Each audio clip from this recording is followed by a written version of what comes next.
Welcome to Everyday Truth with Kurt Skelly. We believe the Bible is true and relevant to everyone, everywhere, every day. If today's conversation is a help to you, take a moment to leave a review or share it with a friend. Thanks for listening. Now, let's join Kurt for today's episode. We're standing on a tell, and by now everyone knows what a tell is. This is Tel Azekah. And in most cases, when people come to Israel, because Azekah is somewhat of a footnote name in the Bible or city name in the Bible, people really don't associate it with anything.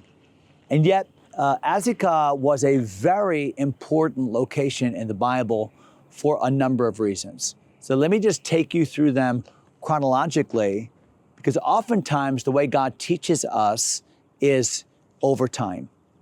And there's a whole branch of theology called biblical theology, which is the ongoing revelation of God, of himself in the Word of God. So building layer upon layer, ironically, as we stand on a tell. So look over this way. You see the mountains in the background? That's the Central Ridge. So from Hebron all the way down south, all the way up to, you can see the buildings of Jerusalem, all the way up to where we were when we went to Shiloh. That's the central spine. We are standing in a hill that's part of the Shephelah, which is the lowlands. And we're heading now toward the airport, which is on the coastal plain. So remember, Israel rises that way. So you're seeing a good deal of the country. All of these hills and valleys would be very familiar to a shepherd, right? So David would know the ins and outs of these valleys. We're going to get to his story in just a moment. The first mention of Azekah in the Bible is during the time of the conquest. Remember, the children of Israel had come into the promised land. God had given them that command to take over, possess this land I have given you. And Joshua faced some really deceptive people in the Gibeonites. And you know the story about Gibeon, how they had faked as if they had come from a far country, and they made a league with Joshua. They deceived him. Joshua made a rash decision to make a vow to them of protection, and then he found out that he had been deceived, but he had given his word. And the word was, we are allies and I will protect you. Well, the Gibeonites called in that favor very soon thereafter. So the Gibeonites faced a coalition of 5 kings, including the king of Jerusalem, that were coming against them. Why? Because they had allied with this new force coming in, the children of Israel. So they were going to stamp out the Gibeonites. Well, they sent a messenger to Gilgal, all the way by the Jordan River, to Joshua. Hey, time for you to make good on your promise. So what did Joshua do? He immediately assembled the troops, and they made a night trip over and began to deliver the Gibeonites. Well, that battle extended, and the kings began to come this way, come to the east, and Joshua chased them. He was winning the battle, but there was only one problem. They were outpacing him. Joshua was going to run out of daytime, run out of energy and supplies. So what did God do? Well, the Bible teaches, and this is in Joshua chapters 10 and 11, what happened was God sent hailstones, remember that? To defeat that coalition of kings. And guess where God sent those hailstones? Right here, at Azekah. So if you were a Jewish boy hundreds of years later, and you knew that you had been anointed to be king over God's nation, don't you think you would rehearse in your mind all the wonderful and miraculous things God had done? Sure. So what did David know about this place? David knew about this place, that this was a place where the battle was the Lord's. This was a place where God won a battle through supernatural means. And David would have known that. By the way, do you know what else happened just beyond here?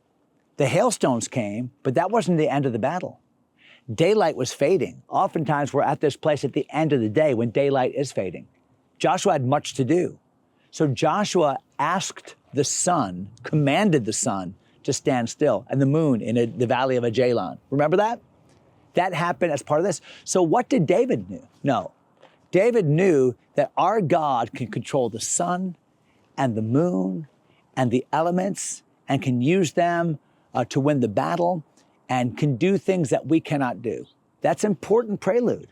Why? Because the next mention of Azekah in the Bible is in 1 Samuel 17, the very famous story of David. When David was delivering the lunch to his brothers, he saw the battle set in array, and what's happening? This giant is defying the armies of the living God. Why is nobody doing anything? Remember Eliab, I know the naughtiness of your heart. I know your heart motive. Be careful when you think you know someone's heart motive. The fact is, David was a man after God's own heart. And if Eliab truly knew the heart of David, he would know his heart was pure and clean.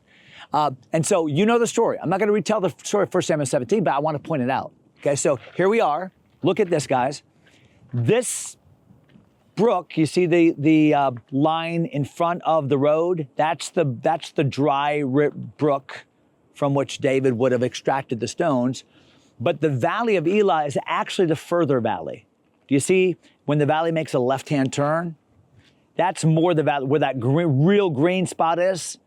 That's the valley. And you see where the culvert goes under the road? There, right by that green spot in the road, that's the brook that leads up the valley. Now, here's what the Bible specifically says in 1 Samuel 17, that the Philistines encamped at Shukah, right there. That's the hill, not this first one, but the second one. That's Shukah. The camp of Israel was Azekah. Now, when I say camp, that's not the army set in array. That's like base camp. Like in any war, you have base camp, right? And then you have the place where the battle was set array between Shukah and Azekah. So what's between Shukah and Azekah? What we're looking at. We're looking at the battlefield right now.